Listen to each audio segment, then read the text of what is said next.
அன்பு சகோதர சகோதரிகளே, இயேசு கிறிஸ்துவின் இனிய நல்ல நாமத்தில் அன்பின் வாழ்த்துக்கள்.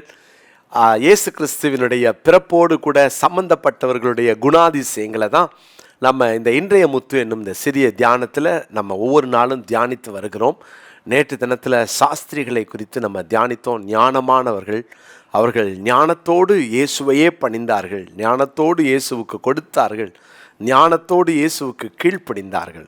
உலக அறிவை வச்சுட்டு நான் தெரியும், எனக்கு தெரியும், நான் யார் தெரியுமான்னு வாழாமல் எப்போதும் தேவனை சார்ந்து வாழ கற்றுக்கொள்வோம்.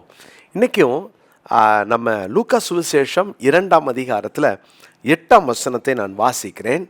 அப்பொழுது அந்த நாட்டிலே மேய்ப்பர்கள் வயல்வெளியில் தங்கி ராத்திரியிலே தங்கள் மந்தையை காத்து கொண்டிருந்தார்கள்.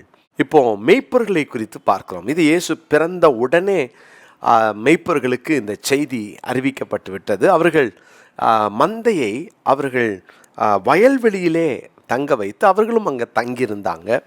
அப்போது வயல்வெளியிலே மேய்ப்பர்கள் தங்கியிருக்கும் போது தேவதூதன் அவர்களுக்கு முன்பாக தோன்றினார். தேவதூதன் அவர்களுக்கு செய்தி சொன்னார், இயேசு பிறந்திருக்கிறார். ஏன் இவர்களுக்கு சொல்லணும்? சொல்ல காரணம் என்ன? இவர்களுக்கு பாருங்கள், உங்களுக்கு ஒரு நற்செய்தி என்று சொன்னார். இவங்க இந்த மந்தைகளை எல்லாம் அங்கே வைத்து காப்பதற்கு காரணம் என்னன்னு சொன்னால், வரவிருக்கிற பஸ்கா பண்டிகைக்கு இப்பொழுதே அவர்கள் வயல்வெளியில் மந்தைகளை வைத்து இவர்கள் அங்கே மேய்ச்சலை கொடுத்து அவர்கள் காத்து வருவார்கள். அப்போது பிரதானமான பஸ்கா ஆட்டுக்குட்டி அடிக்கப்பட போகிறது. அந்த பஸ்கா ஆட்டுக்குட்டியானவர் அவர் அடிக்கப்பட்டதுக்கு அப்புறம் உங்களுக்கு இனி இரவில் வெளியில் தங்க வேண்டிய அவசியம் இல்லை. இனி ராத்திரியில் நீங்கள் இப்படி வந்து இந்த மந்தையை காக்க வேண்டிய அவசியம் இல்லை. உங்களுக்காக இந்த உலகத்தில் வந்து ரத்தம் சிந்தி மரித்து 3ஆம் நாள் உயிர்த்தெழ இந்த உலகத்தில் வந்து இரட்சகர் பிறந்து விட்டார் என்ற செய்தியை தான் அன்றைக்கு வயல்வெளியிலே தங்கள் மந்தைகளை காத்து வந்த அந்த மேய்ப்பர்களுக்கு சொன்னார்கள். இந்த மேய்ப்பர்களுக்கு எவ்வளவு பெரிய நல்ல செய்தி அறிவிக்கப்பட்டது அல்லவா? அருமையான தேவனுடைய பிள்ளைகளை, இவர்களுக்குள்ள இந்த 3 குணாதிசயங்களை நான் சொல்ல விரும்புகிறேன். ஒன்று, அந்த 10ஆம் வசனத்திலிருந்து 12ஆம் வசனம் வரைக்கும் பார்த்தீங்கன்னா, தேவதூதன் அவர்களை நோக்கி பயப்படாதிருங்கள், இதோ எல்லா ஜனத்துக்கும் மிகுந்த சந்தோஷத்தை உண்டாக்கும் நற்செய்தியை உங்களுக்கு அறிவிக்கிறேன். அறிவித்ததை கேட்டார்கள். அப்போ எங்களுக்காக பிறந்திருக்கிறார் என்ற செய்தியை கேட்டார்கள். அப்போ ஒரு கேட்கிற ஒரு திறன் இருந்தால் தான் விசுவாசம் வளரும். கேட்காமல், தேவனுடைய வார்த்தையை கேட்காம விசுவாசம் வளரவே வளராது. இந்த மேய்ப்பர்கள் முதலாவது கேட்டார்கள். இரண்டாவதாக 15ஆம் 16ஆம் வசனத்தில் தேவதூதர்கள் அவர்களை விட்டு பரலோகத்துக்கு போன பின்பு மேய்ப்பர்கள் ஒருவரை ஒருவர் நோக்கி, நாம் பெத்லகேம் ஊருக்கு போய் நடந்ததாக கர்த்தரால் நமக்கு அறிவிக்கப்பட்ட இந்த காரியத்தை பார்ப்போம் வாருங்கள் என்று சொல்லி தீவிரமாய் வந்து மரியாளையும் யோசேப்பையும் முன்னணியிலே கிடைத்திருக்கிற பிள்ளையையும் கண்டார்கள். முதலாவது கேட்டார்கள்.